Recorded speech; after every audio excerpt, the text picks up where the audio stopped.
Hello everyone, my name is Ravis and I teach philosophy and literature and welcome to yet another lecture. Again this is going to be a very interesting lecture क्योंकि आज का जो video है इसमें हम लोग Alexander pope के बारे में पढ़ेंगे. One of the most dominant figure in the history of English literature. जब हम न्यू क्लासिकल की बात करते हैं तो न्यू क्लासिकल एरा में जो सबसे इंपॉर्टेंट राइटर है वो हमारे पोप आते हैं. और before I come to this lecture, if you haven't subscribed to my channel, then please do subscribe the channel so that I can be motivated and bring more such content for you. Along with that, you can join our Telegram channel where I share PDFs and so many other things. अच्छा, एक चीज़ और, I really want to ask you one thing. आपका exam की तैयारी कैसी चल रही है? क्योंकि हम लोग यूनिट 1 ऑलरेडी कवर कर चुके हैं. अब यूनिट 2 पे ऑलमोस्ट यूनिट 2 के 30% सिलेबस को हमने कवर कर दिया है. तो प्लीज़ कमेंट सेक्शन में आप लोग लिखो कि आपका एग्ज़ाम की तैयारी कैसी चल रही है ना, हाउ इज़ इट गोइंग. अगर अच्छी चल रही है पेस थोड़ा बढ़ाओ क्योंकि एग्ज़ाम बहुत करीब आने वाला है. 1.5 मंथ है, 1.5 मंथ बहुत ज़्यादा भी नहीं होता और बहुत ज़्यादा भी होता है. तो हमें एक स्ट्रैटेजी बनानी पड़ेगी. अगर आपको एग्ज़ाम क्वालिफाई करना है तो आप एक स्ट्रैटेजी बनाओ, है ना, और हर रोज़ एटलीस्ट 2 से 3 घंटे तक की पढ़ाई ज़रूर करो. और उसके बियॉन्ड देन दैट मैं वीडियोस बना रहा हूँ. तो मेरी जो वीडियोस हैं वो it would be more than enough for you to qualify your exam. लेकिन 2-3 क्वेश्चंस आए थे कि सर फिलिप सिडनी के बारे में, मतलब जब मैंने फिलिप सिडनी पे बनाया था या अदर वीडियोस मैंने जिस पे बनाए थे उस पर कुछ कमेंट्स आए थे कि सर आप जितना पढ़ा रहे हो क्या ये इनफ है एग्ज़ाम के लिए. तो इसमें 2 बातें हैं एंड आपको ये याद रखने की ज़रूरत है. पहली चीज़ कि मैं जब भी क्लास के लेक्चर्स लेता हूँ आप पूरे एंड तक देखो, उसमें मैं बहुत सारे इंपॉर्टेंट चीज़ के बारे में बताता हूँ. तो जब आप पूरे लास्ट तक देखोगे ना तो आपको पता चलेगा कि मैं कौन से इंपॉर्टेंट टॉपिक को हाईलाइट कर रहा हूँ. और मैं जिस पॉइंट पे हाईलाइट करूँगा, जिस पर्टिकुलर टॉपिक पे, जिस पर्टिकुलर चैप्टर पे या जिस पर्टिकुलर नॉवेल, पोइट्री, किसी चीज़ पे भी हाईलाइट करूँगा और मैं उसमें बोलूँगा कि you will have to revisit these chapters या दीज पोइट्रीज. जैसे अगर हम मेटाफिजिकल पोइट्री की बात करें, जैसे अगर हम रेनेसां पोइट्री की बात करें, शेक्सपियरियन पोम्स की बात करें, तो मैं ऑलरेडी उसके इंपॉर्टेंट पोम्स को हाईलाइट कर चुका हूँ. मैं ऑलरेडी हाईलाइट करके चलता हूँ ताकि आप उसको एक बार गूगल सर्च करोगे और खुद से उसको रीड करोगे. देखो मैं हमेशा कहता हूँ समरी यूट्यूब पे सिंपली किसी पोम की समरी पढ़ लेना इट्स नॉट इनफ. किसी भी एग्जाम के लिए इनफ नहीं है. अब एग्जाम पहले की तरह क्वेश्चन नहीं पूछता है या फिर आप कोई डिस्क्रिप्टिव आंसर नहीं लिखने जा रहे हो, आप ऑब्जेक्टिव आंसर लिखने जा रहे हो, विच मीन्स आइदर आपके क्वेश्चन सही होंगे या फिर गलत होंगे. देखो हर एग्जाम का अपना अपना एक पॉजिटिव और नेगेटिव साइड होता है. पॉजिटिव साइड यहाँ पे यूजीसी नेट या फिर जेकेपीएससी या फिर बीपीएससी का पॉजिटिव साइड ये है कि आपको ज़्यादा डिस्क्रिप्टिव नहीं होना है. आपके ऑब्जेक्टिव क्वेश्चंस आ रहे हैं तो आपको ऑब्जेक्टिव पे फोकस करना है. तो जो ऑब्जेक्टिव्स होता है, वैसे हम लोग सोच रहे हैं कि ऑब्जेक्टिव की एक सीरीज लाने का. ये मंथ जब खत्म हो जाएगा तो जब 15 से 20 दिन जब बचेंगे या फिर 1 मंथ जब बचेंगे तो 1 मंथ का एक सीरीज हम लाएंगे, है ना. That would be paid series, ये तो फ्री सीरीज है तो ज़्यादा फी नहीं होगा, उसका भी 500-600 रुपये होंगे, है ना, मैक्सिमम 1000 रुपये होंगे. तो आप उसको सब्सक्राइब कर सकते हो और आप डेली 100 क्वेश्चंस के एमसीक्यूज होंगे, आप उसको दे सकते हो, है ना. आपके एग्जाम के लिए बहुत हेल्पफुल होगा क्योंकि एमसीक्यूज जितना आप सॉल्व करोगे उतना ज़्यादा आपका एग्जाम क्वालिफाई करना आसान हो जाएगा. और दूसरा चीज़ एमसीक्यूज में क्या है ना कि आइदर आपके क्वेश्चंस सही होंगे या फिर गलत होंगे. There is no other possibilities here. Either you will mark a correct answer or incorrect answer. Either you will get 2 marks or you will get nothing. तो आपको वहां पे उस हिसाब से आपको फोकस होना है. डिस्क्रिप्टिव में क्या है कि doesn't matter what you right, eventually you will gate 1 और 2 मार्क्स. अगर 10 मार्क्स से भी क्वेश्चन हैं एटलीस्ट 2 मार्क्स तो आपको मिल जाएंगे.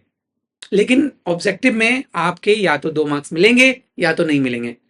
सो ये सबसे इंपॉर्टेंट हो जाता है. और 2 मार्क्स के लिए ही ऊपर नीचे बहुत सारे, अगर आप जनरल कैटेगरी से हो तो ऊपर नीचे बहुत सारे हो जाएंगे. डजंट मैटर किस कैटेगरी से हो, ठीक है. तो आप इन सारी चीज़ों को याद रखो. आप ऑब्जेक्टिव एग्जाम की तैयारी कर रहे हो तो आपको उसी तरीके से आपको फोकस करना पड़ेगा, उसी तरीके से आपको एग्जाम का माइंडसेट करना पड़ेगा, है ना, माइंडसेट में रहना पड़ेगा. तब जाके आप एग्जाम अच्छे से क्वालिफाई कर पाओगे. सो बी पॉजिटिव और उस हिसाब से तैयारी करनी शुरू कर दो. और एक और चीज़, मैं जब भी किसी टॉपिक को बताऊंगा कि आप इसको देखो। अच्छा, मैं एक चीज़ और बोल रहा था, मैं अचानक से भूल गया कि जब भी आप पोम्स को पढ़ो या किसी पोम्स को जब मैं बता रहा हूँ कि this pome is very important या ये सबसे इंपॉर्टेंट पोम है, यहाँ पे यूनिवर्सिटी के सिलेबस में भी है, ये कॉलेजेस के सिलेबस में है, तो देखो वहाँ से क्वेश्चंस बनने की उम्मीद बहुत ज़्यादा हो जाते हैं। And at that particular time I always tell my students to read the poem thoroughly. आपको पोम को समरी नहीं देखना है गूगल पे या यूट्यूब पे वीडियोस पे समरी नहीं देखनी है, क्योंकि वो समरी देखोगे तो आपके दिमाग में कुछ भी नहीं रहेगा। Poetry is not something that should be summarised. Poetry is something that needs to be read line by line. इसलिए मैं जितने भी पोइट्री के ऊपर वीडियोस बना रहा हूँ, मैंने एक पोइट्री सीरीज लाई है, उस पोइट्री सीरीज में मैं पोम्स को एक्सप्लेन करता हूँ, तो वो लाइन बाय लाइन एक्सप्लेनेशन होता है। वहां पे आपके लिटरेरी डिवाइसेस का यूज होता है, मेटाफर, शिमली, पर्सोनिफिकेशन, सिनेक्टकी, बहुत सारे लिटरेरी डिवाइसेस हैं। वहां से क्वेश्चंस पूछ सकते हैं आपसे, या they might give you couple of sentences and they will ask you कि किस ऑथर का लिखा हुआ है या ये किस पोम से बिलोंग करता है। तो at that time you would be very confused. अगर आप सिर्फ समरी पढ़ोगे तो आपके वो क्वेश्चन छूट जाएंगे। वैसे these are not very difficult questions, these are quite easy questions to answer. तो वैसे क्वेश्चंस को आप तभी बना पाओगे जब आप 2 से 3 बार 4 बार उस पोम को थरली रीड करोगे, लाइन बाय लाइन पढ़ोगे, तो ये दिमाग में रहता है। This is what I always tell my students. आपको भी मैं इसलिए कह रहा हूँ ताकि आप भी अभी से ही सजग हो जाए। बहुत समय हमारे पास, 1.5 मंथ है ना, 1.5 मंथ से भी ज्यादा है शायद। तो 1 मंथ इनफ है आपको जेके पीएससी के प्रिपरेशन के लिए, अगर अच्छे से मेहनत से प्रिपरेशन करोगे तो। क्लियर है? अब दूसरी बात, मेरा लेक्चर इज इंपॉर्टेंट, मतलब मेरा लेक्चर जो है वो इनफ है? Yes, it is more than enough. मैं कह रहा हूं, आज भी कह रहा हूं कि मेरा जो लेक्चर है ना, इट्स मोर देन इनफ। जब आपके रिजल्ट्स आएंगे ना, जब आप एग्जाम में बैठोगे और आपने अगर मेरी सीरीज, अपने मेरे वीडियो की सारी सीरीज देख रखा है, तो I am telling you, you will thank me later. आप बोलोगे कि हाँ सर, आपके पढ़ाए हुए के बियॉन्ड एक भी क्वेश्चन नहीं आए, और नहीं आएंगे। क्योंकि क्या पूछेगा इससे ज्यादा, क्या पूछेगा? मैं ऑलरेडी कॉलेज में पढ़ाता हूँ। आई नो कि हाई स्कूल के लिए या फिर स्कूल्स के लिए क्या इंपॉर्टेंट है ना। तो उसी हिसाब से मैं पीडीएफ बनाता हूँ, उसी हिसाब से मैं आपको पढ़ाता हूँ और उतनी जानकारी देता हूँ। मैं तो ज़्यादा ही जानकारी दे देता हूँ आपको, ताकि अगर थोड़ा एडवांस लेवल से भी क्वेश्चंस आए तो आप इजीली कर पाओगे। इसलिए मैं हमेशा कहता हूँ कि ये जो लेक्चर है, ये सिर्फ जेके पीएससी या फिर बीपीएससी टीआरई 4 के लिए नहीं है। This is also for UGC net, क्योंकि नेट के लेवल तक की मैं चीज़ें पढ़ा रहा हूँ आपको, है ना। तभी तो आधे घंटे का लेक्चर, 40 मिनट्स का लेक्चर चला जाता है। लेकिन आजकल के जो बच्चे हैं 40 मिनट्स देखते नहीं है, उनको समराइज चाहिए, 10 मिनट के लेक्चर चाहिए। अब 10 मिनट से आपके एग्जाम क्वालिफाई नहीं होंगे। It's not an easy task to qualify exam this days. Competition देख रहे हो कितना ज्यादा है, कंपटीशन ही कंपटीशन है। एक एक पोस्ट के लिए कम से कम 1000 बच्चे हैं। तो आपको कुछ ना कुछ ज्यादा करना पड़ेगा, कुछ ना कुछ अच्छा करना पड़ेगा, है ना। और अंदर से हमेशा अपने आप को मोटिवेट करो। क्लियर है? क्योंकि बार बार वैकेंसी नहीं आती है। चलिए स्टार्ट करते हैं आज का लेक्चर। Alexander pope. पोप जो है पोप जो है हमारे, वो सबसे डोमिनेंट फिगर है न्यू क्लासिकल एज का। तो सबसे पहले यही क्वेश्चन बन जाएगा आपका कि अलेक्जेंडर पोप। अच्छा, पहले देख लेते हैं कि हमने क्या क्या कवर करा है। देखो, इंग्लिश पोइट्री ये हमने ऑलरेडी यूनिट 1 कवर कर लिया है। यूनिट 2 में इंग्लिश पोइट्री चल रही है, तो विच मीन्स कि हमारा फोकस होगा सिर्फ और सिर्फ पोइट्री के ऊपर। इसमें जितने भी राइटर दिए गए हैं उनके स्पेसिफिक पोम्स को हमें नहीं बताई गई है, बट हमें जितने भी इंपॉर्टेंट पोम्स हैं उसको हमें पढ़ना है और अच्छे से पढ़ना है, थरली पढ़ना है। William Shakespeare I have already covered, Edmund Spenser I have already covered, John Milton I have already covered, John Donne कल के वीडियोस में मैंने बनाया, Andrew Marvell I guess Annie ma'am बनाएंगी, कल हमारी बात हुई थी उनसे, तो she said yes I will make the video on Andrew Marvell. तो मैं अभी एंड्रयू मार्वल फिलहाल के लिए स्किप कर देता हूँ। अलेक्जेंडर पोप पे चलते हैं। अलेक्जेंडर पोप को पढ़ते हैं, और पोप को पढ़ने के बाद मैं इसमें जितने भी पोम्स बताऊंगा, जितनी भी चीजें बताऊंगा, आप उसको थरली एक बार जरूर पढ़ना, ठीक है। तो चलिए स्टार्ट करते हैं। Alexander Pope. अच्छा, one more thing, if you want these PDFs, ऐसे आप तो स्क्रीनशॉट ले लो, बहुत आसान है, but if you want these PDFs एक सीरियली वे में, है ना, एक मेथोडिकल वे में, एक ही जगह, तो आप कांटेक्ट कर सकते हो मुझसे, है ना। विद इन 1 वीक मैं आपको सारे के सारे पीडीएफ्स प्रोवाइड करा दूंगा, है ना। और उसका जो पीडीएफ का जो कॉस्ट है वो है only 499। Just a second, 499 rupees, ठीक है। आप मुझे टेलीग्राम पे या फिर व्हाट्सएप पे, ये मेरा व्हाट्सएप नंबर है, आप या फिर मुझे टेलीग्राम या व्हाट्सएप या ईमेल के थ्रू आप मुझे रीच कर सकते हो मुझ तक, and the cost is only 499। और ये सारे के सारे पीडीएफ्स मैं आपको दे दूंगा, ठीक है। Now Alexander pope. Pope was born in 1688 and 1744 and he is undisputed master of the English poetry during the Augustan age. अब यहां से 4-5 क्वेश्चंस बनेंगे. पहला क्वेश्चन बनेगा Alexander Pope belongs to which age? तो ऑगस्टन एज. इसी Augustan age को दूसरा कहते हैं न्यू क्लासिकल एज. इसी न्यू क्लासिकल एज को बोलते हैं इनलाइटनमेंट. देखो आप याद रखना, ऑगस्टन एज जो है ना, इसी को बोला गया न्यू क्लासिकल एज, इसी को बोला गया इनलाइटनमेंट एज. अब देखो मिट गया. एनीवे, इसी को बोला गया इनलाइटनमेंट, इसी को बोला गया एज ऑफ रीजन.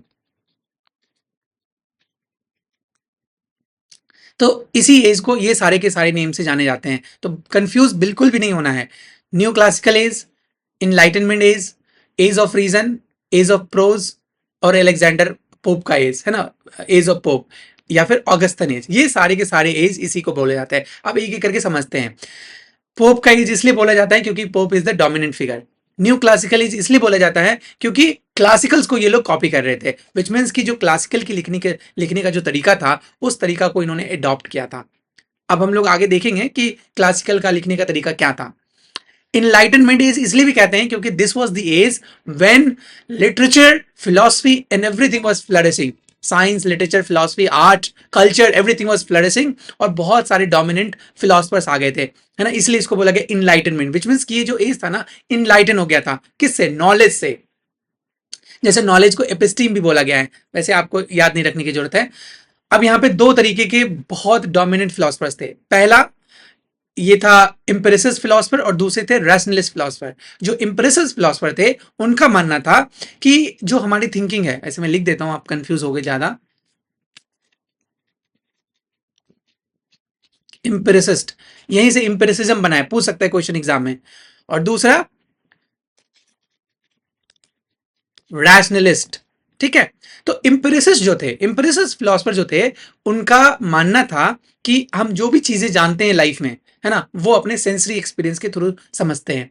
और रैशनलिस्ट थिंकर जो थे, उनका मानना था जैसे I think therefore I am, जिस तरह से उन्होंने बोला था कि मैं सोचता हूं, यही मेरा प्रमाण है कि मैं एग्जिस्ट करता हूं. तो एक तरफ लोग क्रिटिकली सोच रहे थे और दूसरी तरफ लोग ये सोच रहे थे कि हम किसी भी चीज को तभी जान पाएंगे जब हम अपने सेंसरी एक्सपीरियंस के थ्रू उसको एक्सपीरियंस करेंगे, है ना. जैसे mind is like a tabula rasa, जैसे थॉमस पेन ने बोला था कि हमारा जो ब्रेन है ना, वो टैबुलर रासा की तरह है, हमारे ब्लैंक स्लेट की तरह है ना. चीजों को हम एक्सपीरियंस के थ्रू, अपने सेंसरी एक्सपीरियंस के थ्रू हम चीजों को जान पाते हैं. तो this was the philosophical enlightenment कह सकते हैं, है ना. और भी चीजें हुई, लेकिन ये एक तरह से कह लो कि फिलोसॉफिकल इनलाइटनमेंट था, इसलिए इसको इनलाइटनमेंट एज कहते हैं. फिर एज ऑफ रीजन, लोगों ने रीजन करना शुरू किया, लोगों ने क्वेश्चन करना शुरू किया, है ना, फिलोसफी में, आर्ट में, कल्चर में, हर चीज में.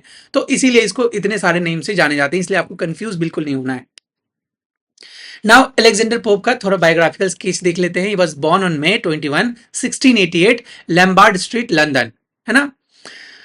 ही was born in merchant line in merchant family. ठीक है. there is nothing much more to remember. He was a Catholic, बस इतना याद रखने की जरूरत है. चाइल्डहुड में उन्होंने इलनेस और डिसेबिलिटीज देखा, क्योंकि जब 12 साल के थे उनको कुबड़ा बोला जाता है. कुबड़ा उनको बोलते हैं एक डिजीज होता है जो कि स्पाइन में होता है, और स्पाइन में डिजीज होने की वजह से उनका जो शरीर है ना, बिल्कुल इस तरह से हो गया था, है ना. तो इस वजह से इनको बहुत मजाक बनाया जाता था, है ना. स्कूल से इनको निकाल दिया गया. स्कूल में बहुत सारे लोग इनको परेशान करते थे, है ना, जिसकी वजह से ये अपनी एजुकेशन पूरी नहीं कर पाए थे स्कूल में. Due to Catholicism, he was barred from attending public school और यूनिवर्सिटीज. और दूसरा ये भी कॉज था क्योंकि since he was a Catholic, और मैंने पहले बताया कि ये जो एज हैं, या फिर लेट रेनेसां के बाद या रेनेसां के बाद जितने भी एज आते हैं रोमांटिक से पहले, वो सारे के सारे एज ऑफ टर्मोइल था, खासकर रिलीजियस टर्मोइल था, क्योंकि एक तरह से दो पार्ट में बट चुका था, कैथलिक अगेंस्ट प्रोटेस्टेंट. और ये प्रोटेस्टेंट के अंदर एंजेलिकन और भी अलग अलग डोमेन्स थे, लेकिन एक कहा जाए तो कैथलिक के अगेंस्ट थे सारे के सारे लोग, है ना. लोग कैथलिक्स को देखना पसंद नहीं करते थे क्योंकि इतना करप्ट हो गया था कैथलिक्स, तो लोग कैथलिक से दूर होना चाहते थे, बदलना चाहते थे, है ना. तो since he was a Catholic, इसलिए इनको प्रॉपर एजुकेशन नहीं मिला, इसलिए इनको मतलब कह सकते कि स्कूलिंग या फिर यूनिवर्सिटीज में ये नहीं जा पाए. But still he is most dominant philosopher, most dominant poet, क्योंकि ये बहुत इंटेलेक्चुअल थे, बहुत पढ़े लिखे थे, है ना. दिन भर लाइब्रेरी में अपना टाइम इन्वेस्ट करते थे. And then financial independence. Unlike many writers his era, Pope achieved financial independence क्योंकि वो बहुत सक्सेसफुल राइटर थे, बहुत सक्सेसफुल। जैसे उन्होंने होमर के इलियड को ट्रांसलेट किया था, याद रखना बहुत इंपॉर्टेंट है।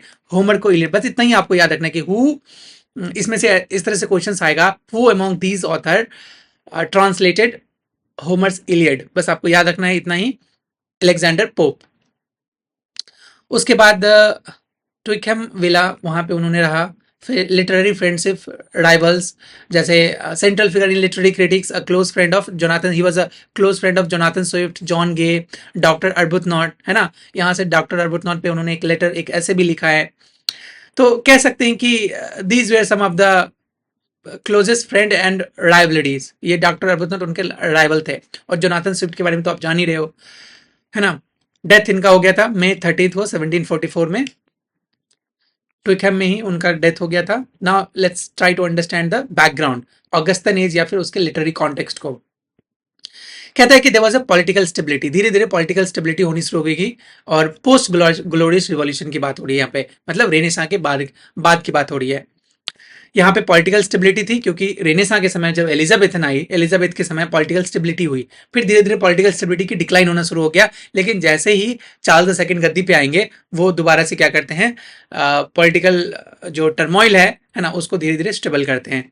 फिर rise of the public sphere, print culture का समय था, पब्लिक स्फीयर का समय था। लोग पब्लिक में आके बातें करते थे, पढ़ते थे, न्यूज़पेपर्स, जर्नल्स, कॉफ़ी हाउसेस, है ना। ये सारी चीज़ों की शुरुआत हो गई थी। तो जैसे कॉफ़ी हाउस में बैठ के, आजकल का अलग ज़माना है, जब आप दिल्ली में जाओगे, दिल्ली के कोई बहुत बड़े स्टारबक्स में बैठोगे तो देखोगे सब लैपटॉप लेके बैठा हुआ है। I don't know whether they are working or not, but whatever I saw, मतलब 5-6 साल पहले की बात है कि जब मैं स्टारबक्स में गया था, और that was my first time in Starbucks. वैसे I don't recommend Starbucks at all, क्योंकि देखो मैं बहुत कॉफ़ी का बहुत मतलब शौकीन आदमी हूँ। पीछे बहुत सारे कॉफ़ीज़ रखे, मैं जितनी भी तरह के कॉफ़ीज़ मिलते हैं मार्केट में, मैं I purchase every companies coffee. लेकिन मैं स्टारबक्स को मैं इसलिए भी नहीं कहता कि इट्स वेरी एक्सपेंसिव और कोई खासा देता नहीं है कॉफ़ी। वो कहते हैं कि यहाँ से आया वहाँ से आया, इवेंचुअली कॉफ़ी का टेस्ट तो वही होता है ना। तो एक सेंस में ये कह रहा हूँ कि मैंने उनको देखा कि कैफे में बैठ के लोग लैपटॉप चला रहे हैं, है ना, यहाँ भी वहाँ भी हर टेबल पे कोई ना कोई कुछ ना कुछ चला रहा है। तो whether they are trying to you know, एक तो होता है शो ऑफ करना, whether they are doing that या फिर वो सच में वर्क कर रहे होंगे, आई डोंट नो। तो बट वो जो कल्चर था, साथ में बैठ के, समूह में बैठ के या फिर कॉफी हाउस में बैठ के बुक्स को पढ़ना, लोगों से इंटरेक्ट होना, ये उस समय का कल्चर था, लेट रेनेसां का कल्चर था, है ना। इसलिए कह सकते हैं कि उस समय पब्लिक स्पेयर हो गया था, जहां पे लोग आपस में आके बैठ के पढ़ाई करते थे, है ना, एक दूसरे की बातें सुनते थे, एक दूसरे के साथ डायलॉग फॉर्म करते थे, है ना। ये एक तरह से कल्चर अपलिफ्टमेंट था, है ना। तो न्यूज़पेपर, जर्नल्स, कॉफी हाउसेस, ये सारी की सारी चीजें हो गई। Vibrant sphere, intellectual, literary debates, ये सारी की सारी चीजें बहुत डोमिनेंट थे उस पर्टिकुलर टाइम फ्रेम में, उस पर्टिकुलर एज में। And then this age is also known as new classical, as I have already mention, क्योंकि एक तरह से एस्थेटिक आइडियल्स थे यहाँ पे, जैसे emphasis on reason and order. इनकी पोम्स के अंदर देखोगे, अलेक्जेंडर पोप हो गए या फिर जो भी राइटर्स हैं इस पर्टिकुलर टाइम फ्रेम के अंदर, ऑगस्टन एज के अंदर, उनके देखोगे वो रीजन के ऊपर फोकस्ड होंगे। जैसे एसे ऑन मैन, मैन के ऊपर एक क्रिटिज्म है, तो वो एक तरह से रीजन कर रहा है। रीजन एंड ऑर्डर आप देखोगे, एक स्टेबिलिटी देखोगे, है ना, जैसे order, balance, clarity in art and thought.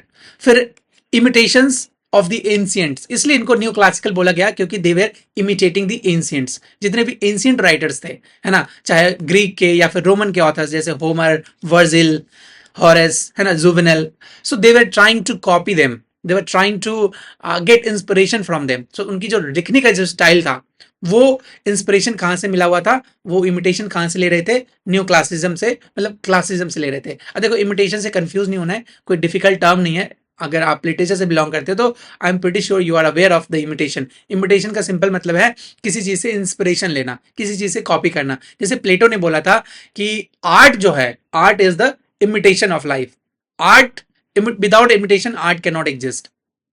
उसके बाद प्लेटो के बाद एरिस्टोटल ने भी इस चीज को एग्री किया, सिडनी ने भी इसको एग्री किया, है ना। उसके बाद पर्सी बाइसेस ने भी एग्री किया। And then there was a didactic and moral purposes, है ना, जैसे कि टीच करना, डिलाइट करना। जिस तरह से पर्सी बाइसेस कहते हैं कि टीच और डिलाइट करना ही पोइट्री का एकमात्र मकसद है कि लोगों को पढ़ाना, लोगों को बताना और लोगों को डिलाइट करना, मतलब उसको इंटरटेन करना। And then there was a universal theme. So जो ह्यूमन एक्सपीरियंसेस होते थे उसके बारे में लोग बातें करते थे, है ना। And then restraint and propriety. तो there was an rejection of excessive emotion, ज्यादा इमोशन दिखाने की जरूरत नहीं थी वहां। इसलिए देखोगे इसके बाद जो रोमांटिक एज आता है, रोमांटिक एज में लोगों की जो इंडिविजुअल इमोशन है, लोगों की जो इंडिविजुअल थिंकिंग है, इंडिविजुअल आइडियल्स हैं, इंडिविजुअल की जो अपनी एक कह सकते, जैसे आप वर्ड्सवर्थ को पढ़ोगे तो वर्ड्सवर्थ की जो अपनी फीलिंग्स है वो एक्सप्रेस करते हैं। चाहे वो टिंटन एबे पढ़ लो या उनके कोई भी पोम्स पढ़ लो, तो उसमें देखोगे कि वो अपने अंदर की जो फीलिंग्स है उसको एक्सप्रेस करने की कोशिश करते हैं। तो जितने भी रोमांटिक पोइट्स हैं they talk about their inner emotions, their selfhood, है ना। लेकिन यहाँ पे यूनिवर्सल की बात हो रही है, मतलब एक तरह से रिजेक्शन था पर्सनल इमोशंस का। क्लियर है। बहुत सारे ऑर्नामेंट का यूज करते थे लोग, डेकोरम यूज करते थे, डेकोरम मेंटेन करते थे, और उनका गुड टेस्ट था, एक क्लासिकल टेस्ट था, इसलिए इसको बोला गया न्यू क्लासिकल एज। क्लियर है, न्यू क्लासिकल एज क्यों बोला गया और न्यू क्लासिकल एज के कैरेक्टरिस्टिक्स क्या क्या है। Now there was a satire and dominant genre. Satire जो था ना वो डोमिनेंट जॉनर था इस एज का। सटायर देखो इस तरह से क्वेश्चंस में भी बना देगा, आपको याद रखने की जरूरत है बस। Satirical Augustan age is known as the satirical age, चाहे ऑगस्टन एज बोल लो, इनलाइटनमेंट एज बोल लो, है ना। ये जो एज है ना, क्योंकि इनलाइटन हो रहे हैं ना, लोग पढ़े लिखे हैं, तो ऑब्वियसली बात है लोग क्वेश्चन करना शुरू करेंगे ना, क्वेश्चन एराइज करेंगे। So because of that this age is also known as the satirical age, क्योंकि यहाँ पे जितने भी सटारिकल राइटर है, जैसे जोनाथन स्विफ्ट, आप गलिवर ट्रैवल्स पढ़े होगे, है ना, या फिर अ टेल ऑफ टब पढ़े होगे, तो ये सारे के सारे जो राइटर्स हैं वो सटायर करते थे। मतलब सोसाइटी को, सटायर का सिंपल मतलब है कि समाज में जो भी चीजें घटित हो रही है ना उसको फनी वे में दिखाना, बट वो एक तरह से क्रिटिकल कह सकते हैं कि एक्सप्लेनेशन होता है, या क्रिटिकल वर्क के थ्रू चीजों को बताना। जैसे आप अलेक्जेंडर पोप का पढ़ते हैं, हम आगे हम लोग पढ़ेंगे, जब वो बात करते हैं द रेप ऑफ लॉक में, है ना, एक छोटा सा बाल को काट लिया जाता है जिसकी वजह से बवाल हो जाता है, बट एक्चुअली में this is not a big story, this is just a small event. But इस स्मॉल इवेंट को इस तरह से दिखाया गया, एपिक के फॉर्म में दिखाया गया, कि जैसे समाज जिस तरह से करती है, जो छोटी छोटी बात पे जैसे कोई बहुत बड़ी बात बना दी गई हो, है ना, वही होता है, उसी को बोलते हैं सटारिकल वे में लिखना। And then the rise of middle class, क्योंकि यहाँ पे रेनेसां के बाद स्टेबिलिटी आई थी, तो स्टेबिलिटी आने की वजह से जो इकोनॉमी है वो स्टेबल हुआ था। जब इकोनॉमी स्टेबल होता है तो मिडिल क्लास राइज करता है, इसलिए आप देखोगे विक्टोरियन एज में भी मिडिल क्लास राइज कर रहा है। इससे पहले हमने क्यों नहीं पढ़ा, चौसर के समय में मिडिल क्लास क्यों नहीं राइज कर रहा था, क्योंकि पॉलिटिकल स्टेबिलिटी नहीं थी ना, पॉलिटिकल स्टेबिलिटी नहीं थी। उसके बाद फिर वॉर चल रहा था, 100 ईयर्स ऑफ वॉर चल रहा था, फिर ब्लैक डेथ हो गया, बहुत सारी चीजें हुई, इसलिए स्टेबिलिटी खत्म हो गई थी। पर जहां जहां आप हमेशा याद रखना, जिस कंट्री में पॉलिटिकल स्टेबिलिटी होगी, अभी जैसे ट्रंप है, ट्रंप की वजह से पॉलिटिकल स्टेबिलिटी बिल्कुल खत्म हो गया है। डजेंट मैटर कि आप किसके सपोर्टर हो, लेकिन जो रियलिटी है आप उसको देखना पड़ेगा। ट्रंप की वजह से, ट्रंप के बयानों की वजह से, है ना, उसके स्टेटमेंट की वजह से ये जो स्टेबिलिटी है, पॉलिटिकल स्टेबिलिटी है, वो डिसरप्ट हो चुका है, एंड ड्यू टू विच जो इकोनॉमी है, economy is sucking right now, it's bleeding right now. चाहे आप किसी भी कंट्री के एग्जाम्पल देख लो, इंडिया का देख लो, अजरबैजान का देख लो, रशिया का देख लो, वर्ल्ड के किसी भी नेशन को, यूरोपियन कंट्रीज को देख लो, सबकी जो जीडीपी है वो ब्लीड कर रही है, सबकी इकोनॉमी ब्लीड कर रही है। तो political stability is one of the most important thing for any nation to flourish. तो फ्लरिश तभी करेगा जब उसकी पॉलिटिकल स्टेबिलिटी अच्छी होगी, इकोनॉमिकल बेस धीरे धीरे अपने आप अच्छा हो जाएगा। जब इकोनॉमिकल बेस अच्छा हो जाएगा तो मिडिल क्लास जो है वो राइज करना शुरू करता है, मिडिल क्लास से अपर मिडिल क्लास बनेगा, विच मीन्स की जो लोअर क्लास है, जो गरीब घर के लोग हैं, वो धीरे धीरे राइज करेंगे, है ना। अभी जैसे बिहार में पॉलिटिक्स चल रहा है, तो इसमें बहुत लोग कहते हैं, अब देखो बिहार के, मैं सिर्फ गवर्नमेंट का डाटा दे रहा हूँ, 58% या 59% कुछ ऐसा है, लोग अभी भी लिख पढ़ नहीं सकते, जिसको बोला गया अनएजुकेटेड पीपल। और दूसरा यहाँ पे मजदूर बहुत ज़्यादा है, सिर्फ बिहार की बात नहीं है, राजस्थान में भी वही हाल है, अब तो बंगाल में भी वही हाल है, या फिर आप यूपी में चले जाओ वही हाल है, पर यूपी की थोड़ी थोड़ी व्यवस्था अच्छी हुई है। तो वैसे सिचुएशन में सबसे पहले क्या काम किया जाए, बहुत मैंने देखा है पॉलिटिक्स से क्वेश्चन पूछा जाता है, जैसे Prashant Kishor is one of the most dominant, अभी डोमिनेंट नहीं कहेंगे लेकिन अभी राइजिंग फिगर है, तो उससे पूछा जाता है। तो अगर मुझसे कोई सजेशन लेगा, मुझे लगता है हमेशा एक प्रोफेसर से सजेशन जरूर लेनी चाहिए। अगर मुझसे कोई सजेशन लेगा तो मैं यही कहूंगा, पहले अपनी पॉलिटिकल स्टेबिलिटी सुधारो, फिर इकोनॉमी को सुधारो, है ना, धीरे धीरे अपने आप मिडिल क्लास राइज होगा, and then they will start taking control of the ये जो बिजनेसेस हैं उसका। एनीवे, फिर कहता है कैथलिक डिसेबिलिटी, है ना। कैथलिक डिसेबिलिटी था क्योंकि जो कैथलिक थे उसके अगेंस्ट सारे लोग थे, है ना। मतलब एक सेंस में कह लो कि प्रोटेस्टेंट मोमेंट था, प्रोटेस्टेंट आने वाला है ना। धीरे धीरे ऑलिवर क्रॉमवेल की सरकार आने वाली थी, तो मतलब एक तरह से कह सकते थे कि क्योंकि जो लॉज थे, जो सिस्टम था कैथलिक्स का, उससे लोग तंग आ चुके थे, है ना। उसको लोग हटाना चाहते थे, तो इसलिए थोड़ी कैथलिक डिसेबिलिटी थी। But anyway, now comes the literary analysis. Pope की जो पोइटिक जीनियस है उसको समझना है। He was a master of heroic couplet.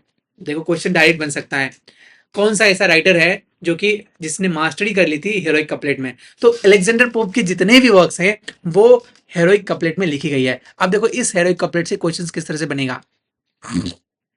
जैसे हेरोइक कपलेट जो है, it is a pair of rhyming iambic pentameter lines. It is absolute perfection, in its absolute perfection, which means जो हेरोइक कपलेट है उसी को बोला जाता है राइम रॉयल,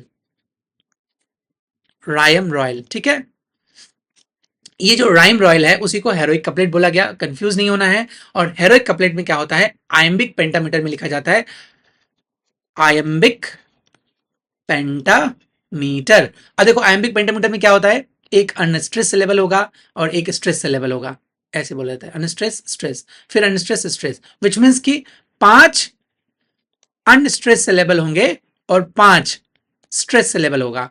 जैसे अगर हम शेक्सपियर की कोई पोम को पढ़ते हैं, shall I compare thee to a summer's day, तो उसमें देखोगे shall I compare thee to summer's day, तो वहां पे देखोगे 5 अनस्ट्रेस सिलेबल होगा और 5 स्ट्रेस। तो अनस्ट्रेस सिलेबल के बाद एक स्ट्रेस सिलेबल फॉलो होगा, विच मीन्स की every unstress syllable there will be a stress syllable, फिर अनस्ट्रेस। तो इसको बोलते हैं आयमिक पेंटामीटर। तो एक डेडा डेडा डेडा मतलब एक तरह से एक राइमिंग पैटर्न बनता है, तो उसको बोला गया हेरोइक कपलेट। और कपलेट होता है पहला सेंटेंस दूसरे सेंटेंस से राइम करेगा। क्लियर है? आई होप यहाँ पे आपको कोई इश्यूज नहीं होंगे, हेरोइक कपलेट क्लियर हो गया होगा। एंड कहता है कि these couplets are renowned for their consciousness, epigrammatic wit, balance, antithesis, precision. So जब हेरोइक कपलेट लिखी जाती थी ना, तो एक प्रिसीजन में लिखा जाता था, उसका एक परफेक्ट मीटर होता है, आप उसके बियॉन्ड नहीं जा सकते। इसलिए जो पोइट्री लिखने का तरीका था ना वो काफी डिफिकल्ट हो गया था, है ना। सिर्फ और सिर्फ एजुकेटेड क्लास ही लिख सकते थे, या फिर जो बहुत वेल एजुकेटेड पर्सन है, या फिर लिटरेचर के अंदर उसका बहुत डेप्थ नॉलेज है, लैंग्वेज के ऊपर उसका पकड़ है, वही इंसान लिख सकता था। And then there was a satirical genre, genius. He was also satirical genius, क्योंकि वो इनको माना ही जाता है सबसे greatest satirist in the English verse. जब हम पोम की बात करते हैं तो पोइट्री में, पोइट्री के वर्स में इनसे बड़ा सैटारिस्ट कोई नहीं था। अगर जोनाथन स्विफ्ट की बात करें तो वो प्रोज में थे, लेकिन he was the greatest satirist in English verse. ये भी क्वेश्चन बन सकता है। इनके जो वर्क होते थे काफी शार्प होता था, है ना, काफी विटी होता था, इवन इवन मतलब ऑफन डेवस्टेटिंग होता था, टारगेटेड होता था, वॉइस इंटेलेक्चुअल प्रेटेंस होते थे उसके अंदर, ठीक है। Then didactic poet, he was also didactic poet, है ना, जिसके अंदर जैसे एनेसियन क्रिटिज्म हो गया, एनेसियन मैन हो गया, जिसके अंदर स्ट्रॉन्ग डायडेक्टिक पर्पस मतलब पर्पस दिखाया गया। डायडेक्टिक का सिंपल मतलब है कि आप मोरालिटी, फिलॉसफी, मतलब एक डायलॉग के फॉर्म में आप चीजों को बताते हो, है ना। एक बताते हो कि क्या चीज आपके लिए सही है, क्या चीज समाज के लिए सही है, क्या चीज लोगों के लिए सही है ना। And then wit and aphorism, इन्होंने विट और एफोरिज्म का बहुत यूज किया। जैसे एग्जांपल है, to err is human, to forgive is divine, a little learning is a dangerous thing. These are very important quotations. देखो यहां से आपको कोटेशन से भी क्वेश्चन आ सकते हैं, अचानक से मुझे याद आ गया, क्यों यूं ओ टी कोट्स। देखो कोट से भी क्वेश्चन आ सकते हैं। जो जो इंपॉर्टेंट कोट्स है ना, वैसे मैंने इसमें इंक्लूड नहीं किया है, बट आप टेलीग्राम चैनल ज्वाइन कर लेना। टेलीग्राम चैनल पे मैं जितने भी इंपॉर्टेंट कोट्स हैं इनके वो मैं डाल दूंगा, क्योंकि यूजीसी पहले पूछा करता था कोटेशन से, अभी भी कोटेशन से क्वेश्चंस पूछते हैं। तो मैं जितने भी इंपॉर्टेंट कोटेशंस हैं अलेक्जेंडर पोप के, वो सारे के सारे मैं ग्रुप में डाल दूंगा। आप उसको देख लेना, आप उसको रट लेना, उसको सेव कर लेना, है ना, और याद कर लेना कि इन्होंने दिया। और देखो दूसरा तरीका और है आंसर लिखने का, कि जब जैसे ही आप आयम्बिक पेंटामीटर में देखोगे ना और कपलेट में देखोगे तो समझ जाना कि अलेक्जेंडर पोप का ही हो सकता है, दूसरा का नहीं होगा। बट फिर भी जैसे सबसे इंपॉर्टेंट था, to err is human, to forgive is divine, a little learning is a dangerous thing, है ना। दीज आर वेरी फेमस, आपने आसपास भी बहुत सुनते होंगे। तो अच्छा एक चीज और बहुत इंटरेस्टिंग चीज है, I am just telling you so that you can enhance your learning from that. Bible के बाद दूसरा सबसे कोटेड राइटर का अगर कोई है वो विलियम शेक्सपियर है, और तीसरा सबसे कोटेड कोई राइटर है वो है अलेक्जेंडर पोप। तो हमेशा याद रखना जब लिटरेचर की बात होती है तो दूसरा सबसे कोटेड राइटर अलेक्जेंडर पोप हैं। तो हमारी लाइफ में जितने भी हम लोग छोटे छोटे वो फैमिली के मेंबर भी जो बोलते हैं ना कि जिसको हम लोग बोलते हैं क्या, कुछ तो बोला जाता है, कहावतें जिसको बोलते हैं ना, वो मोस्टली कहावतें आप देखोगे ना या तो पोप से आता है या फिर शेक्सपियर से आता है या फिर ग्रीक से आता है ना। तो उसी तरीके से जैसे अ little learning is a dangerous thing, थोड़ा जिसने जैसे हम लोग अधजल गगरी छलकर जाए जिसको बोलते हैं ना, कि जिसके पास आधा नॉलेज होता है ना, वो बहुत ज़्यादा दिखाता है, बहुत ज़्यादा दिखाने की कोशिश करता है ना। जैसे अगर आधा जल होगा किसी बर्तन में तो वो बहुत ज़्यादा छलकता है। तो उसी तरीके से जिसके पास कम नॉलेज है वो बहुत ज़्यादा अपने आप को दिखाने की कोशिश करता है। उसी तरीके से वेस्टर्न कल्चर में इसी तरह के थॉट किसने दिया था, अलेक्जेंडर पोप ने दिया था। वैसे पोप की थिंकिंग बाद में आई, हमारी थिंकिंग पहले थी। एनीवे, नाउ पोएटिक डिक्शन, इनका लिखने का था ग्रैंड स्टाइल यूज करते थे, है ना, अपने एक्सप्रेशन में विटी एक्सप्रेशन होता था, मोरल विजन होता था इनके वर्क में, and he influenced 18th century poets. Some of the events को हम समझ लेते हैं अलेक्जेंडर पोप के समय में। Rise of the wigs and Tories. Whigs and Tories आपको दो पॉलिटिकल पार्टीज थी, आपको याद रखना है। ये हम लोग बैकग्राउंड समझने की कोशिश कर रहे हैं, किस बैकग्राउंड में पोप लिखा करते थे। तो there was a rise of Whigs and Tories. Whigs and Tories जैसे हमारे यहाँ है ना, बीजेपी कांग्रेस, दो सबसे डोमिनेंट, खैर अब कांग्रेस बहुत वीक हो गया, लेकिन दो सबसे डोमिनेंट पॉलिटिकल फिगर था। उसी तरीके से वहां पे इंग्लैंड में उस समय दो पॉलिटिकल फिगर्स थे, विक्स एंड टॉरीज। विक्स उसको बोलते जो विक्स लगाते थे, है ना, देखोगे बड़े बड़े विक्स लगाए होंगे कभी कभी आप, जब ब्रिटिश मूवी देखोगे तो ब्रिटिश मूवी में विक्स लगा के बहुत लोग बैठे रहेंगे आपको, तो दोज वेर द विक्स। और वो लोग रिप्रेजेंट करते थे अपर क्लास को, हाई क्लास को, है ना, जिसको राइट विंग्स बोला गया। और टोरीज जो थे ना वो कह सकते हैं कि वैसी पार्टी थी जो एक नॉर्मल सोसाइटी और पावरलेस लोगों की थी, है ना, जिसको बोला गया लेफ्ट क्लास। वैसे देखो राइट और लेफ्ट में कोई बहुत बड़ा डिफरेंस नहीं है। लेफ्ट और राइट ये फ्रांस के कल्चर से आया था, फ्रांस के पार्लियामेंट से आया था, कि जो लेफ्ट में बैठते थे उसको लेफ्ट बोला गया, जो राइट में बैठते थे, जो सेंटर में बैठते थे उसको राइट बोला गया। तो आज का पूरा पॉलिटिकल सिनेरियो ही बदल गया है कि ये लेफ्ट है, ये राइट है। ऐसे लेफ्ट वाले भी राइट वाले काम करते हैं और राइट वाले भी लेफ्ट वाले काम करते हैं। इसलिए you don't have to be confuse in politics. Politics देख के पॉलिटिक्स को साइड रखो, अपनी अपनी पॉलिटिक्स ओपिनियन सबका अपना होता है, बट टू बी मतलब एक नॉलेजेबल होना एक अलग चीज है, ठीक है। विक्स वैसे ग्रुप को कहते थे या वैसे लोग होते थे जो विक्स पहना करते थे और वो राइट विंग्स को सपोर्ट करते थे, विच मीन्स कि सेंटर में होते हैं वो। और टोरीज जो थे दे रिप्रेजेंटेड जितने भी मिडिल क्लास हैं, लोअर मिडिल क्लास हैं, है ना, या पिजेंस क्लास हैं, उसको सपोर्ट करते थे। इसलिए कहते देखो there was a political division between these two parties often seen through the moral lenses. And then there was a South Sea bubble. There was a financial speculative subsequent folly, corruption, ये सारी की सारी चीजें हुई थी। Rich fodder for Pope satirical observation of human nature and the pursuit of wealth. ये जो the south C bubble जो है ना वो 1720 में हुआ था। This is a financial exclusive craze and subsequent crash exposed greed. मतलब एक तरह से क्रैश हुआ था साउथ सी में, जहाँ पे ग्रीड, फॉली, करप्शन, ये सारी की सारी चीजें दिखी थी। विच इज होता है ना एक नेवी क्रैश कर जाता है जिसमें पता चलता है कि रीजन क्या था उसका। जब उसका कॉज पता चलता है तो पता चलता है कि ग्रीड था, फॉली था, करप्शन था, जिसकी वजह से ये चीज बर्बाद हुई, है ना। तो इसके ऊपर उन्होंने अपने वर्क के अंदर सैटिरिकल वर्क लिखा है। बस आपको ये इवेंट याद रखना है कि द साउथ सी बबल जो हुआ था 1720 में, वो अलेक्जेंडर पोप के समय में ऑगस्टन एज में हुआ था। इससे ज्यादा आपको याद रखने की जरूरत नहीं है। And then there was a literary marketplace, क्योंकि लिटरेचर जो था वो प्रिंट होने लगा था, लोग उसको पढ़ने लगे थे, एक तरह से ट्रेडिशन बन गया था, है ना। जैसे डनसियड के अंदर where he attacks those he viewed as corrupting literary standards. वैसे लोग जो लिटरेरी स्टैंडर्ड्स को करप्ट कर रहे थे, वैसे लोग जो अच्छे राइटर्स नहीं थे, है ना, उसके ऊपर उन्होंने क्रिटिसाइज किया अपने वर्क में द डनसियड में, है ना। इसके बियॉन्ड आपको याद रखने की जरूरत भी नहीं है। There was a religious debates, है ना, कैथलिक और प्रोटेस्टेंट, इन सब में रिलीजियस डिबेट होता था।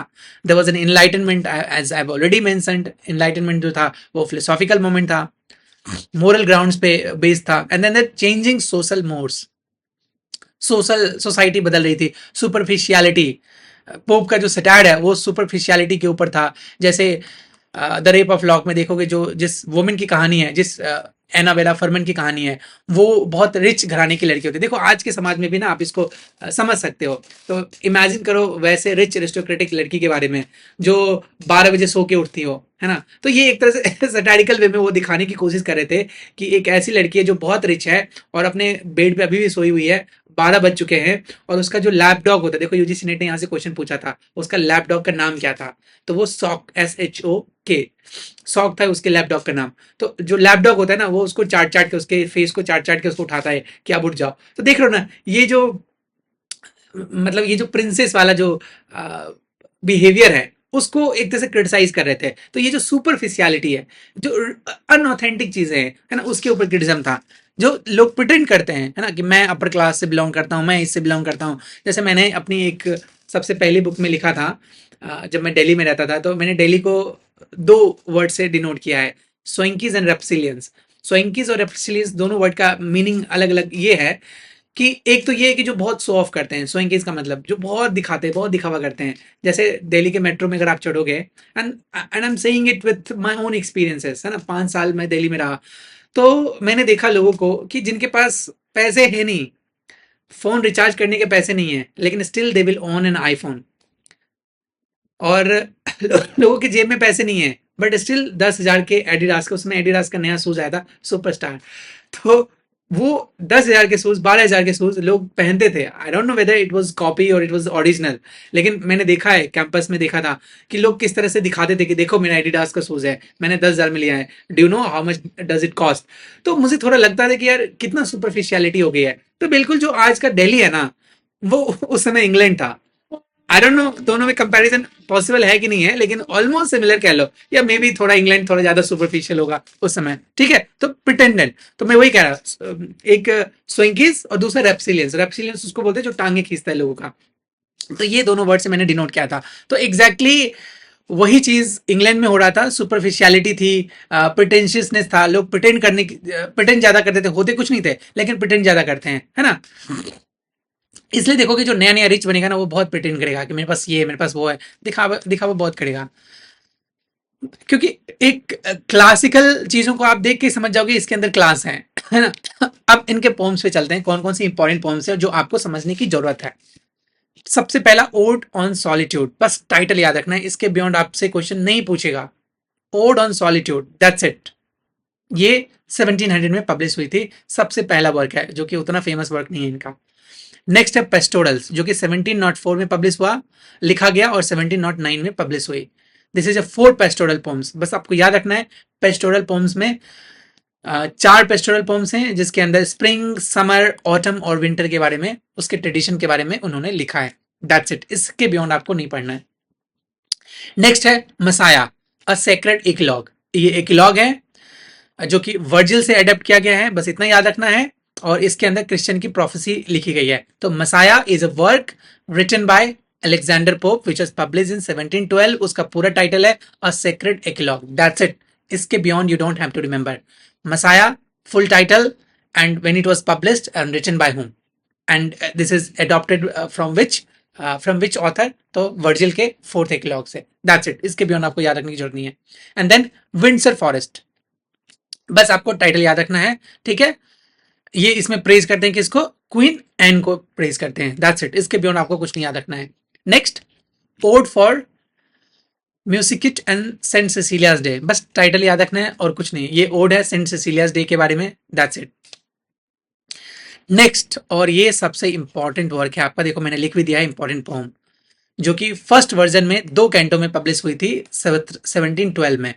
सो the rape of lock which is one of the most important poem by Alexander Pope which was publish in 1712, है ना। और पहले वर्जन में, 2 वर्जन में पब्लिश हुई थी, and then it was enlarged in 5 cantos 1714 में, ठीक है।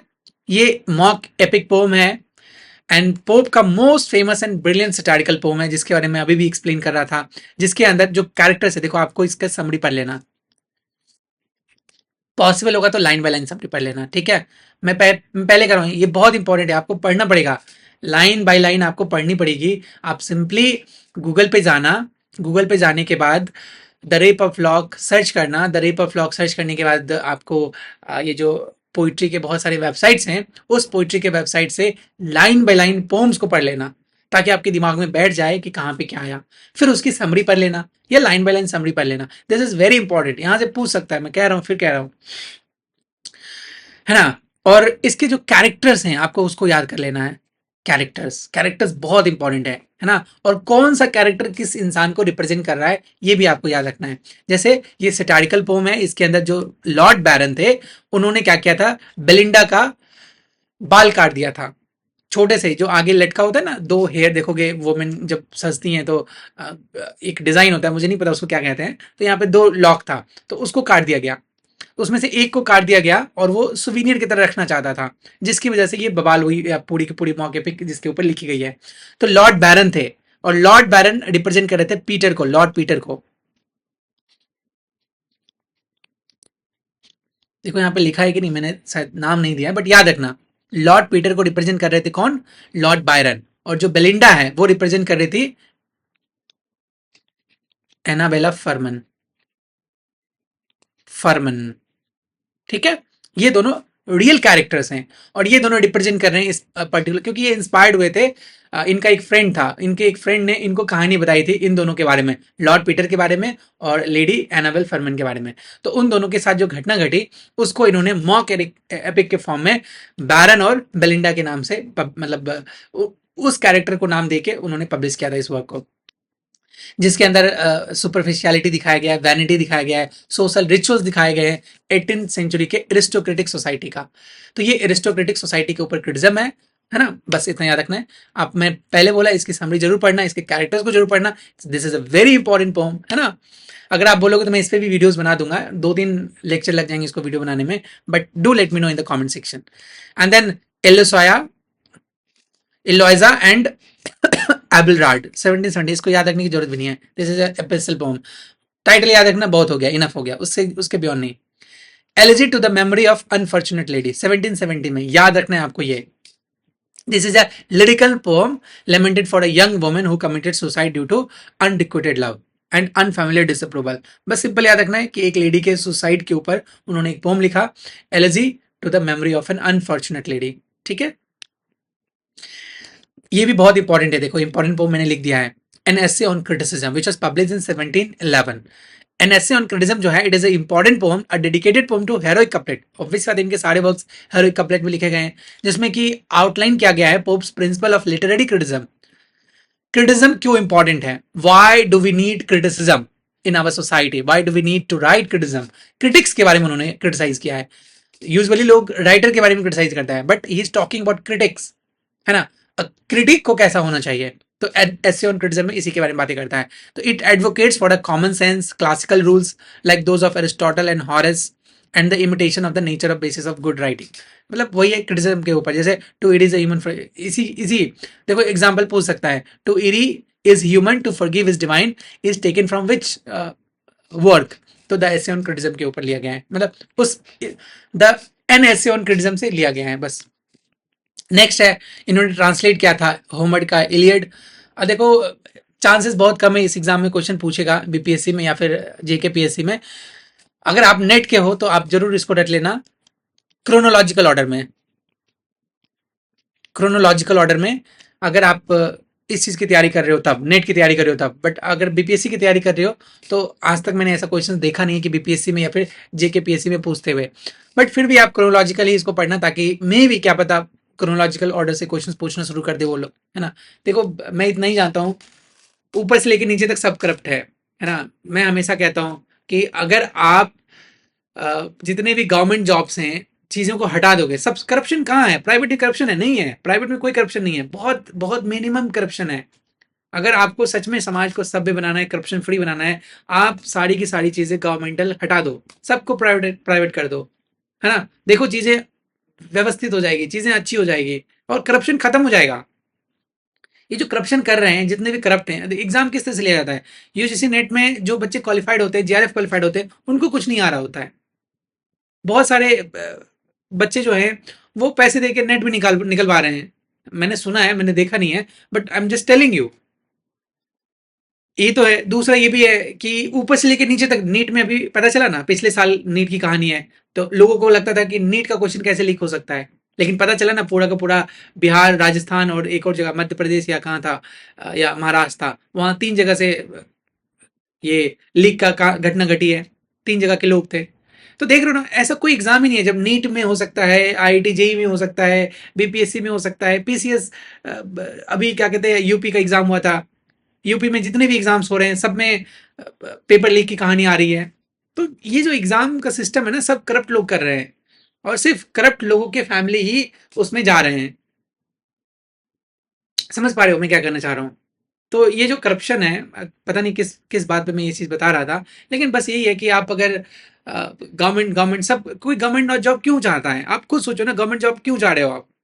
ताकि आराम से बैठ के खाए, ज़िंदगी बिल्कुल सेट हो जाए, कुछ करना नहीं है ना?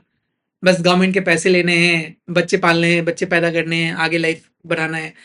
This is not real life, है ना? मैं हमेशा कहता हूँ कि देखो, नीचे को पढ़ो, फिलॉसफी को पढ़ो, चीज़ों को जानो।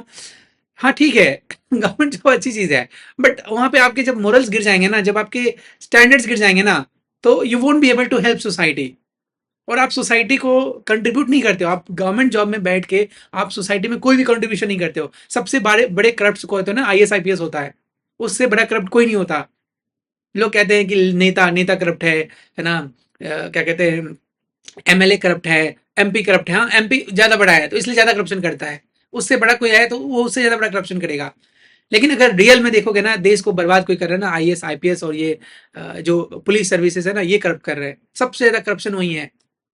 एक दरोगा 10-10, 20-20 लाख मंथली कमाता है, जिसकी हैसियत सिर्फ 50 से 60 हजार की है। तो this is reality and you have to live in this reality. आपको समझना पड़ेगा चीज़ों को। बट एनीवे, पता नहीं किस बात से मैं ये चीज़ बोल रहा था, बट एनीवे आगे चलते हैं। ट्रांसलेशन ऑफ होमर का इलियड, है ना, विच वाज पब्लिश इन 1720 में, बस इतना याद रखना है। फिर होमर की एडिसी को भी इन्होंने ट्रांसलेट किया था, वो भी याद रखना है। फिर डंसियड इनका एक वर्क है जो कि इंपॉर्टेंट पोम है इनके, फेरोशियस एंड एम्बिशियस सटायर है। It targets the literary dunes, incompetent writers, corrupt politicians, है ना, और farmer intellectual and moral mediocrity को के ऊपर लिखा है। तो डंसियट जो है वो एक एम्बिशियस सटारिकल वर्क है, जिसके अंदर उन्होंने करप्ट लीडर्स को, करप्ट पॉलिटिशियंस को, इनकम्पिटेंट राइटर्स को, है ना, अन इंटेलेक्चुअल मैन को, मीडियोक्रेसी को, इन सबको क्रिटिसाइज किया है इनके इस वर्क में। बस इतना याद रखना है, इसके ज्यादा कुछ नहीं याद रखना है आपको। And then essay on man, again very important, this is a philosophical poem which was written again in heroic couplet. इनके जितने भी वर्क्स हैं, सारे के सारे वर्क्स हेरोइक कपलेट में लिखे गए हैं। Which is aiming to vindicate the ways of God to man. यहां से क्वेश्चन बन सकता है, कौन सा ऐसा पोम है जो विंडिकेट करता है the ways of God to man, है ना? एक तरह से मिल्टन का इको है एन एस ऑन मैन। बस आपको याद रखना ये चीज, यहां से क्वेश्चंस बन सकते हैं। And then his moral essays, moral essays में epistle 1, epistle 2, epistle 3, epistle 4, these are very important work, है ना, इनका है। And then satire an epistle of the Horace limited, ये नहीं पूछेगा, इसको याद करने की जरूरत ही नहीं है आपको, ये याद कर लेना आप लोग। An epistle from mister Pope to Arbuthnot 1734, which is again important poem, important satirical masterpiece, जो कि autobiography and defence his own career and integrity against his critics. उन्होंने अपने क्रिटिक्स के अगेंस्ट इन्होंने लिखा था कि अपनी खुद के लाइफ को डिफेंड करने के लिए। जैसे देखो तो ना, हिप हॉप आर्टिस्ट, है ना, एक दूसरे को क्रिटिसाइज करते रहते हैं अपने करियर को बचाने के लिए। वही हो गया है समाज में, वही हो गया है, एक दूसरे को क्रिटिसाइज करो और अपने समाज, अपने कैरेक्टर को बचाओ। ये जो पॉलिटिकल पार्टी है, कोई पॉलिटिकल पार्टी अच्छा थोड़ी है, चाहे आप कांग्रेस की बात करो, चाहे वो क्या कहते हैं बीजेपी की बात करो, कोई धुला हुआ नहीं है, सब वैसा ही है। एक दूसरे को क्रिटिसाइज करेंगे, एक दूसरे को नीचे दिखाएंगे, just to prove them, just to prove the people that I am the better one, है ना। चाहे केजरीवाल की पार्टी हो, सब प्रूव करने के लिए बैठा हुआ है कि मैं बेटर हूं, मैं बेटर हूं, बट एक्चुअली बेटर तो कोई नहीं है, सब तो वही काम कर रहा है। अब इनके प्रोज एंड अदर वर्क्स जो इंपॉर्टेंट नहीं है, इस पर्टिकुलर वीडियो के लिए इंपॉर्टेंट नहीं है, और जैसा मैंने पहले बताया, इन डेप्थ लुक है एनएसए ऑन क्रिटिज्म के ऊपर, और an epistle to mister Pope and Arbuthnot. तो इसको पढ़ लेना, बस आप स्क्रीनशॉट ले लो यहाँ से, बस स्क्रीनशॉट पढ़ लेना, उसके बियॉन्ड आपको जानने की जरूरत नहीं है। एंड देन इसकी भी स्क्रीनशॉट ले लो आप। That's it, that's all for today. हम लोग मिलते हैं अगले वीडियो में। अच्छा, आपको अगर पीडीएफ चाहिए जितने भी जेके पीएससी का पूरा कंप्लीट सिलेबस है, चाहे बीपीएससी का, बीपीएससी के लिए, तो आप पीडीएफ के लिए आप मुझे कांटेक्ट कर सकते हो। इस नंबर पे आप मुझे टेक्स्ट कर सकते हो। The fee is only 499। और मैं जितने भी पीडीएफ है एक-एक करके सारे के सारे पीडीएफ्स आप पे शेयर करते जाऊँगा मैं। क्लियर है? अभी तक जितना भी मैं पढ़ा दिया उतना एक बार में कर दूँगा, फिर रेस्ट धीरे-धीरे कर दूँगा, या फिर एक ड्राइव पे वो फाइल बना दूँगा, उस फाइल को आप एक्सेस कर सकते हो और मैं उस पे अपलोड करता जाऊँगा। जैसे-जैसे चैप्टर्स खत्म करूँगा वैसे-वैसे मैं अपलोड करता जाऊँगा। क्लियर है? चलिए मिलते हैं फिर अगले वीडियो में। See you in the next one. Bye bye.